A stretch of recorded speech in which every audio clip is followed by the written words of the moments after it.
Okay, some absolutely crazy things are happening in crypto right now as we speak. One of which is this right here. So the SEC finally admits that crypto asset security is a made-up term. And two, to prove a crypto asset security is an investment contract, the SEC needs evidence of a bundle of contracts, expectations, and understandings.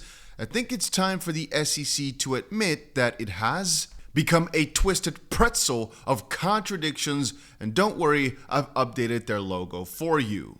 Now, for all of you that have not been in the loop, the last couple of days we've been clowning on the SEC because into Gary Gensler's have now started. Some new petitions against him have been going around.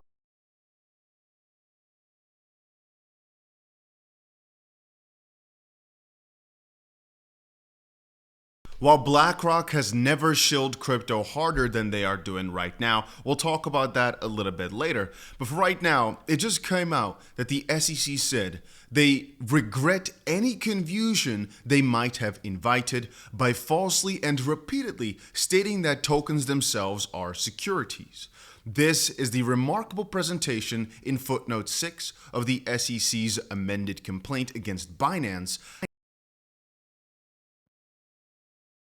And ladies and gentlemen, since I just got myself a new mic, it might be a little bit stuttery for the first 1 or 2 episodes. Sorry about that. By tomorrow, I'll figure everything out. Anyway, so I hope 𝗕𝗘𝗪𝗔𝗥𝗘 of Ripple is getting some good sleep tonight. His head's about to explode when he wakes up and sees this. And I'll say it again. Somehow, ETH transactions have changed a meaningful way that the 10 crypto assets have not, so as to avoid the agency's clutches. How? That's apparently for the SEC and only the SEC to know, and the rest of us to find out, and if only to find out basically when we are sued. Last point, the SEC absolutely maintained that tokens themselves are securities is clear from the long record of their regulation by enforcement campaigns. So why mislead the court? Jake Chervinsky here of a lot came in to say, what?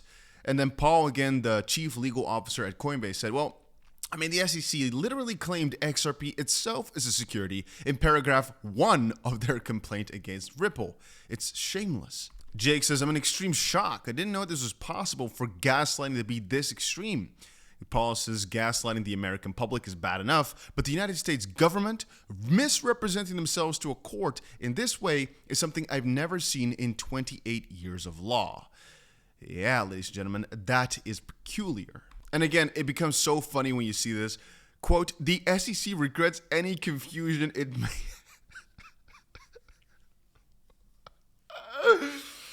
Oh, they just say, oh, oops. Sorry if I messed up your livelihoods. Sorry if I cost you hundreds of millions of dollars and all these troubles. I'm laughing, but it's a cope laugh. What?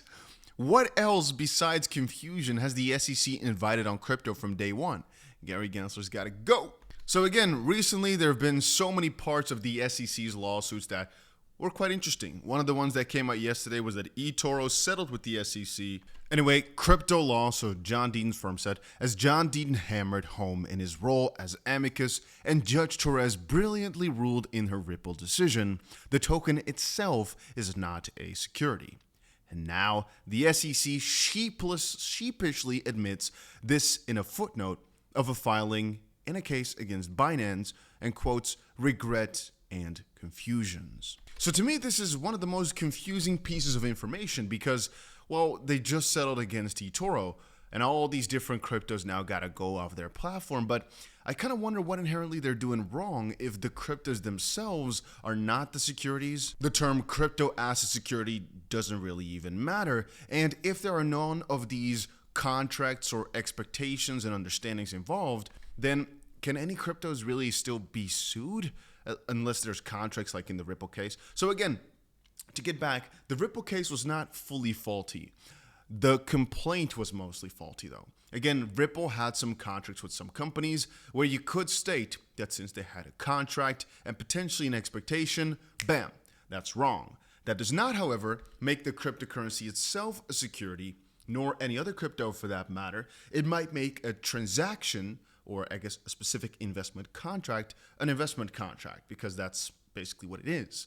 But that's extremely different than what we dubbed a crypto asset security before, where a cryptocurrency, because no real contract, but because there's kind of like an implied contract between the deployer and the purchaser, even though these people might not know each other or might not know about each other, the expectation, because, well, you're buying a crypto for it to go up. Similarly with NFTs, I mean, they just went after OpenSea, right?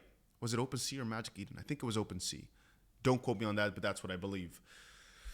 Well, I guess that's also now not going to fully work anymore, right? Does this mean all the SEC lawsuits are now invalid? I mean, it's kind of what I fetched from these recent statements here, but maybe I'm wrong. And again, perhaps we are right, but the SEC won't fully back down, because even Stewart just said eToro is stupid for probably just settling with the SEC, not trying to go through all the processes and actually just delisting every single crypto. Anyway, not everybody has the time or potentially the additional funds just to play around with this. In the Ripple case, it was a $200 million case or something in terms of what they spent on lawyer fees.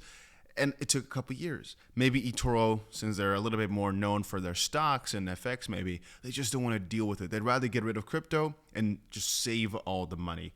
Even though they would probably win, it might just be too much effort, which again is a pretty shady tactic from the SEC, because knowing how many lawsuits they've put out there, they knew this. Now, there is one more thing I'll quickly say, and that is actually to do with the next few months in your crypto portfolios. This is something that I know and that a couple of people in my position know, because they're either really good with exchanges, really involved with crypto lawsuits, or they've been around for a little while.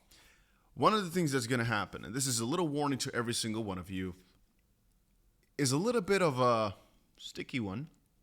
It's going to be big exchanges getting warnings and getting letters from US companies. So if you know, or probably you know, over the last couple of years, many exchanges were allowed to operate everywhere in the world because it was not really regulated as much yet. So you could just trade crypto from the US, for example, and there wouldn't really be many warnings against it on many of these platforms. Now, Binance had received a big fine. What was it? $4 billion or something. And CZ went to jail, yada, yada, yada. Back then, I was already told that most exchanges will face a similar problem, but not quite yet and not quite as big. So the biggest one has been put out there. And from a bullish perspective, you know, how bullish are you on an exchange? Binance, I guess, was in the best position because it's now behind them. It was expected, though, that it was not going to be too much time between these actions. Right now, though, I just saw a couple of posts again the last week that people might actually be selling off now because of this wave of lawsuits and lawsuit-related things happening here. Take a look. Kristen Smith, the CEO of the Blockchain Association, just said today SEC settlement requires eToro to delist nearly all crypto assets on its platform. Unfortunately, we'll see more of these actions over the next few weeks as the SEC's fiscal year ends September 30th. So that is something really to keep in the back of our head, that they might push out a lot over the next few week period, so the next 2 weeks or so, purely because their fiscal year is going to end at that point, so they want to get everything in just before the end, just like car salesman. Even though I will again add that most of these exchange problems, I think, are more with the Department of Justice or some bigger agency, if you know what I mean. I don't think it's the SEC too much, but it still follow kind of the same guideline that it will probably happen not too long from now. And now, by the way, the more time I spend researching, the more I notice that, hey, potentially this whole eToro lawsuit is a little bit more in-depth than met the eye. Because of how eToro operates, they mostly trade CFDs, contract for differences, which are similar to the mechanic of two users buying either side of a perpetual trade, which, because it is not just buying spot crypto, it's basically a broker clearinghouse model. But here's why that's dirty. Or what's dirty. As part of the settlement, the SEC required them to switch to listing only Bitcoin, Bitcoin Cash, and ETH, and then announced that by removing tokens offered as investments, they settled. But let's be clear, there were no tokens offered as investment contracts. There were securities based on the price of tokens offered as securities. Because again, they literally had securities. They were literally CFDs, so they were literally quote-unquote investment contracts. Removing the tokens didn't make it compliant. Removing the securities did.